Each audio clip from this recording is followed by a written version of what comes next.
Sivan dialogue பார்த்தீங்க. தேனா மண்டா சிவனே போற்றி உள்ளுள்ள மனுஷம் தீனோடு நன்றியும் ஆலய தனமான நடுங்கா நன்னுங்க. அதுதாங்க நான் தெரிஞ்ச டைலாக்கே சொல்லிட்டேன். அதுக்கப்புறம் சிவனே அந்த கோவில் இடிஞ்சு உருவாங்க. அது ஜேசிபி வச்சு அந்த சிவன் சிலையை இப்படி எடுத்து அவங்க லூசுங்க இப்படி பண்ணுறாங்க சிவனை போட்டு.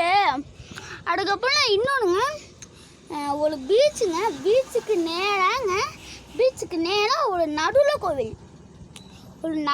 கோவிலுங்க. அது எப்படின்னா நடுவில் கோவில் வச்சுருக்காங்க. அது 6 சிவன் இருக்குது. அது யூடியூப்பில் போட்டு காமிச்சாங்க. கோவில் உள்ளே 6 சிவன் இருக்குது. அது யூடியூப்பில் போட்டு காமிச்சாங்க. அது அப்படியே வீடியோ எடுத்துக்கிட்டோங்க. நாங்கள் இந்த வீடியோ பிடிச்சிருந்தா ட்ரை பண்ணுங்கள், ஷேர் பண்ணுங்கள், கமெண்ட் பண்ணுங்கள், லைக் பண்ணுங்கள், இந்த பெல்லுக்காக ப்ளஸ் பண்ணுங்கள்.